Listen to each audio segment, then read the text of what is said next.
Hey, how's it going? DeAndre Jones here. Today we're going to go over dive rolls, which is a pretty basic concept that you get early on when training. When you get into parkour rolls, most people they transition into parkour dive rolls. But we're going to add a new variation to it, which is going to create a little bit more style and a little bit more cleaner form. We're going to do hollow body dive rolls, and I'll explain what that is. I'll show you a couple of clips for examples, but I'll break it down. And the reason why that's so important to get that is because the next week or in the next video I'm going to teach 360 dive rolls. So if you ever wanted to learn the 360 dive roll, it's going to be very, very important that you follow this video and you go out and you try the examples that I give you today, because it's going to transition very well into getting a 360 dive roll. Also, if you've never done a dive roll before, this is the video for you, because I'm going to break down how to do a dive roll, and then I'm going to break down how to get a good form on a dive roll, and then we're going to go into the hollow body dive rolls.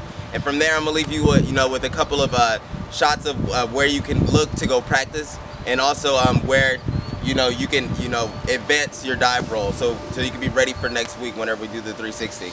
But let's just dive right into it. Okay, so what's really great about learning this is that you can practice it in a pretty safe environment. You can just find a field of grass, which you can find anywhere. It won't be hard to find a place for you to practice this.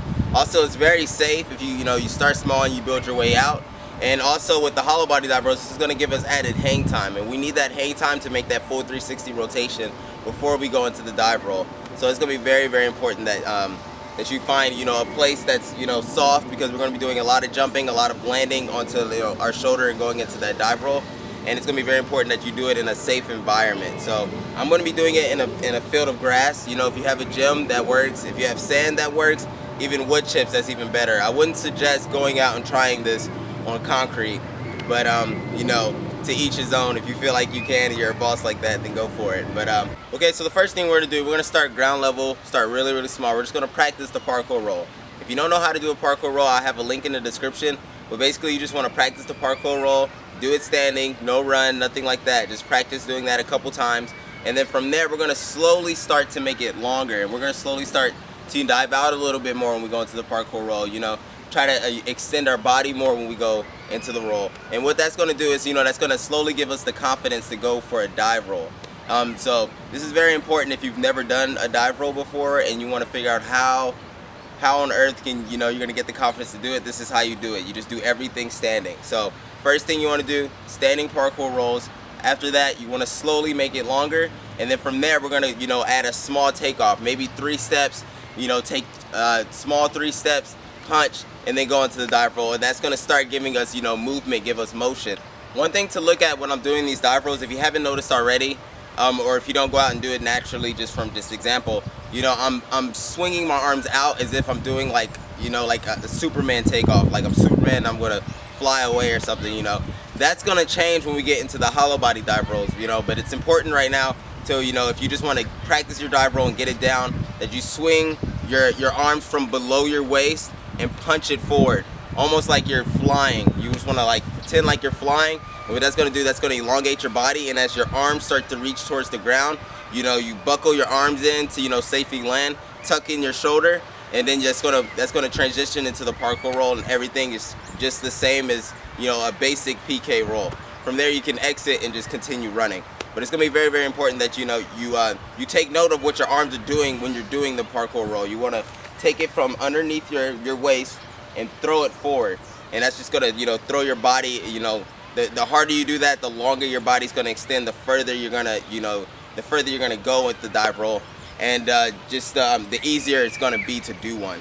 So practice that, get that down, and then we're going to move on to the hollow body dive rolls, which I'm going to explain a little bit. It's a little bit of a different takeoff, but it's very similar to the parkour roll, but it's going to make it a lot prettier, and it's going to give us a lot more hang time, and we're going to need that for the 360. So make sure you practice that, and then we'll jump right into the hollow body dive roll. Okay guys, so once you get comfortable with that, and you feel pretty comfortable with the dive roll, we're going to transition to hollow body dive rolls, which everything's going to remain the same as you see, but only thing that's changed is my arm swing. I'm no longer pulling the dive roll from below my waist forward in front of my face. I'm pulling it from above my head, almost like I want to do half of a front flip, and it's basically the starting movements of doing a front flip, but instead it's going to give us that added height and that added hang time to make the 360 once I explain the technique of doing a 360 dive roll. So you'll quickly understand why we're doing it this way, but I just want you to take note of everything that I'm doing right now. I'm doing standard punch takeoff, Everything's still the same. You know, we work that with the dive roll, but the only thing that's different is I'm pulling from the back of my head upward, almost like a 45-degree angle. It's like I'm throwing a barrel over my head at a 45, you know. So if you want to, if you're near some trees or something, you can spot a tree in the air and pretend like you're holding a barrel and, you know, run, light jog, hit the punch, and just try to throw the barrel over the tree, the imaginary barrel over the tree. And then once you do that, that's going to immediately elongate your body longer than what you're used to, but you're going to have a lot of height. And from there, you just want to tighten your core and tighten your legs, and that's going to, you know, create a nice pencil shape whenever you're going into the arc, almost like a rainbow effect whenever you're going into the dive roll. And that's basically just going to create, you know, a prettier dive roll and a prettier, you know, just a better form and a better, you know, physical appealing dive roll.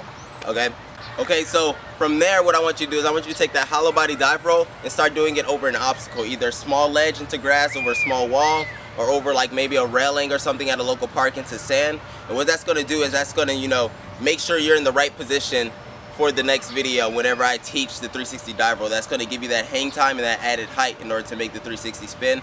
And it's really, really easy. We're just switching up our form a little bit with the 360 dive roll. But if you can do a hollow body dive roll over an obstacle, maybe waist high, maybe, you know, a little bit lower or higher, you can work your way up or down depending on, you know, your height or whatever. But once you get that down, you'll be, you know, in full preparation of getting the hollow body dive roll.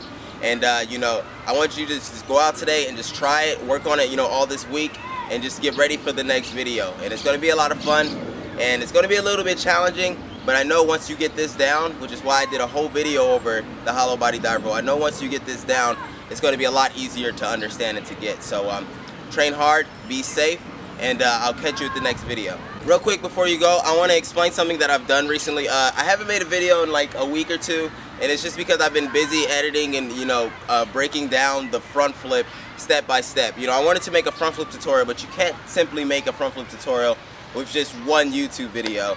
And I've done a lot of studying of other people who have created, you know, front flip tutorials on YouTube and stuff like that. And, you know, I found that they're all very, you know, impersonal. They just list a couple progression steps, and they expect for you to go out and just try to do one. So I wanted to improve on that and do something different that I know would work. And I ended up making, you know, like a course. It was like 15 weeks. So, you know, every single week I have like a list of progression steps, and within 4 weeks, if you can't do a front flip, you'll already have one. I'll give you all the progression steps, more than enough to do one, and then I'll show you how to slowly transition so you can get over the fear of getting a front flip. And then from there, I started teaching how to do diving front flips, the front flips over obstacles, front flips across gaps, and just basically, you know, things and minor changes and improvements to, you know, to increase your front flip performance and increase the overall, you know, look of your front flip, and just so you can master and get it down. And then from there, I also teach Webster's. I teach inward fronts off of walls, and I teach a lot of things in this product. I also teach how to do Russian fronts, which is, you know, a little bit of a different takeoff, but it's a lot of fun and it's really easy, especially once you've gone through the first 10 weeks of the course. You've basically mastered the front flip. And the last 5, you know, I just added those added tricks in there, the Webster, the inward wall front, the Russian front, and stuff like that. So, you know, it's a really, really, really awesome course. And, you know, it took a lot of work and a lot of, you know, studying for me, and it took a lot of my time, but, you know, I'm very pleased to say, you know, that it's there and it's up for grabs. And if you would like it, you know, you can click the link, you know, that's slightly below me, or click the link in the description, because I only have it up for a limited time. I believe it's 6 days from now I will have it closed. So, you know, click down below. It's up for grabs. Go ahead and get it, and I hope you enjoy. I've already sent it out to my list, so if you're a part of my, you know, my email list, you already have, you know, the email explaining what it is, and I've already gotten, you know, a lot of compliments and, you know, a lot of praise from what I've done, because they've never seen something like this from any type of, you know, standard tutorial that they've seen on the internet. So click down below. Limited time, so please, you know, hurry, at least take a look at it, see if you like it, and train hard, be safe. Don't forget to subscribe, comment, like, share the video, please. If you like what I do and you have friends that, you know, that can find this useful, share it out to them, share it on your Facebook wall, something like that. You know, it means a lot to me. But train hard, be safe, and I'll catch you in the next video when we start working these 360 dive rolls. Take care.